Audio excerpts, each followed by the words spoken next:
Last weekend we witnessed some really good rugby, and with some really good rugby comes some really good learning points. Now in today's video, which will be the last of the videos reviewing round 3 of the Rugby World Cup, I'm going to be talking through 7 things which we have learnt from this round. Now not to hesitate, I'm just going to go straight into it. Point number 1, kicks are crucial. Now this is specifically referring to goal kicking. Now we saw 2 good examples this weekend of goal kicking going well and goal kicking being really poor. Now let's start off with the good. Gareth Anscombe for Wales showed the real value in having a quality goal kicker. Now I think Wales scored 3 tries in that match, and 1 was late on, so there's only really scored 2 tries in the first sort of 70 minutes, but it was the goal kicking of Anscombe that just stretched the scoreboard out so far. After missing 1 kick early on, he was absolutely metronomic.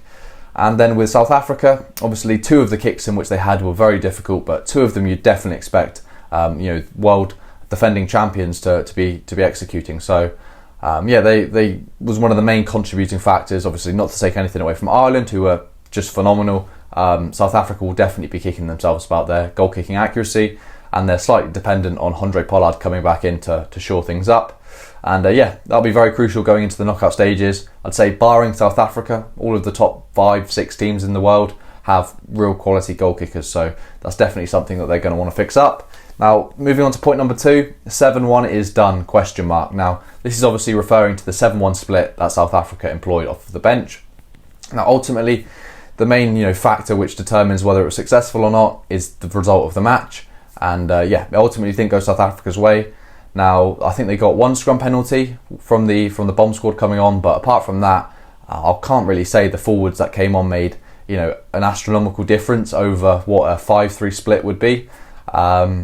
Now, the reason I say is it done is because, now could you imagine if you had another goal kicker on the bench or another backline player to really mix things up, change the pace of the game or something like that, which South Africa simply didn't have. They only had Cobus Reinach, which is a scrum half, on the bench, so maybe that had cost them. And if they'd gone with a 5-3 split or even a 6-2 split, they could have had a goal kicker on the bench, which could have ultimately helped change the result of the match. So maybe that's something to consider. Is 7-1, as much as it grabbed the headlines, is it really as effective in actual practice? Point number 3, defence wins championships. Now there were 2 quality examples of this with Ireland and South Africa, and then Wales against Australia. Now both teams showed hugely good defences. Jack Morgan for Wales getting through 17 tackles in that test match, and Caelan Doris getting through a solid 13 tackles in the other test match. Now, Ireland held out on their line, which is one of my favourite bits of rugby to watch from this weekend, and probably be one of my favourite bits from the tournament, of just listening to the crowd absolutely erupt after the referee, Ben O'Keefe, signalled that the ball had not been released from the maul and it was a turnover. So defence really won Ireland that game at the end. And then with Wales, now they only scored, as I said, I think 3 tries in that game and conceded 0. So conceding 0 is just phenomenal, especially against what I was expecting to be a dangerous Australian side. Now Australia weren't that dangerous in the end, but you would never know if they played another team if it had been different. So you really have to give the credit to the Welsh defence, which is phenomenal.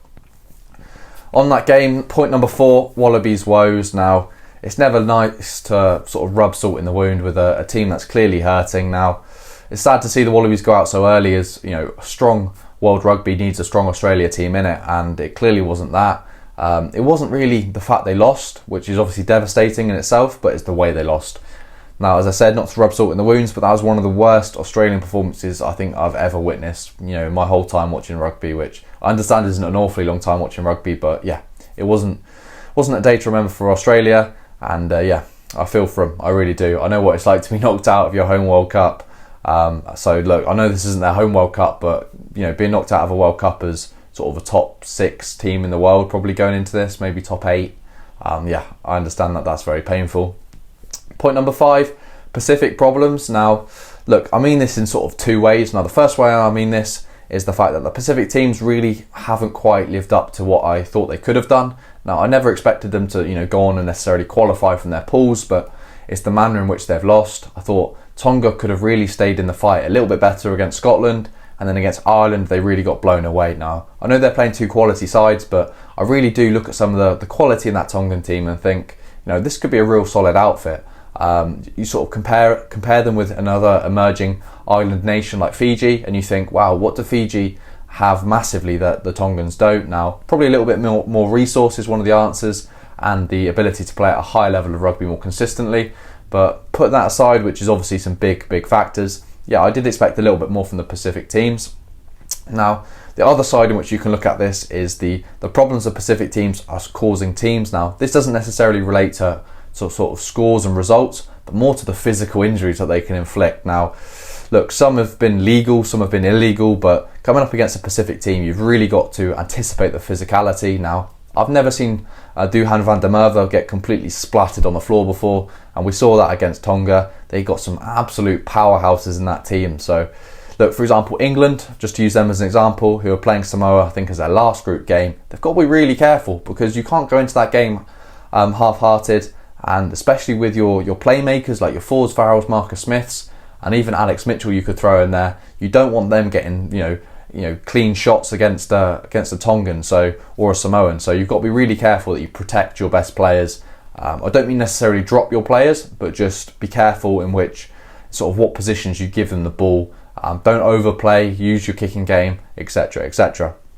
Now, point number 6, continuing with the idea of England, is English confidence. Now, I'm not going to sit here as an English person and start, banging the drums and tooting their own horn. I mean, look, England were good, and they can gain some huge amount of confidence from that game, but it's nothing to shout about. But that being said, I think, scoring tries is scoring tries, scoring points is scoring points, and I'm not saying the English will be able to do this in the knockout games, which they obviously won't be able to score 11 tries. It doesn't take a genius to work that out, but I think it will give them some confidence. Now, just the feeling of crossing that whitewash and scoring a try, and coming off the pitch having completely dominated the team, although it is against a tier 2 nation, and as I said, you can't be too dramatic about it. Hopefully it will bode well for them and give them some confidence going forwards, and just let them know that some of the structure that they are playing, although it doesn't work or hasn't worked against some top nations, it can work. So it's all about implementing it in the big game, in which they've seen a couple set plays pull off. So maybe that'll give them some confidence going forward.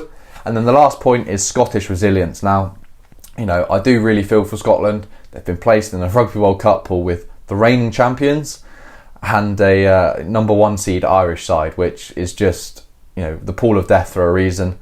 And I think Scotland have done really well outside of the South Africa game, which they'd probably say they underperformed slightly in.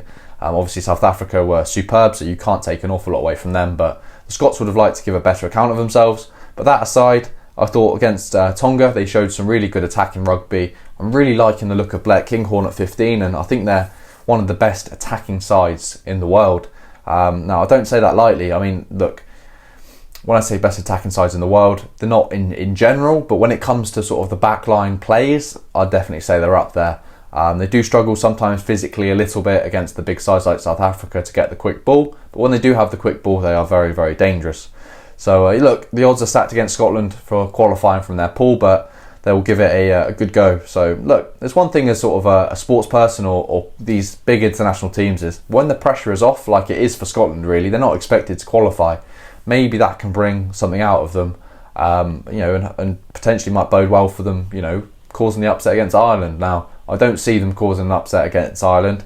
I don't see them really getting awfully close to upsetting Ireland. I mean, it depends what team the Irish put out, but look, it'll be an interesting game between Scotland and Ireland, and I don't think that's one in which the Irish can really overlook too much, because it's always the ones that you don't see coming that will hurt you. So look, it'll be interesting to see how that goes. But those are the 7 things I learned from the 3rd round of the Rugby World Cup. Let me know if you agree or disagree with any of the points, and if I've missed something and there's something that you learnt that I haven't mentioned, please do leave it in the comment section down below. As always, thank you very much for watching.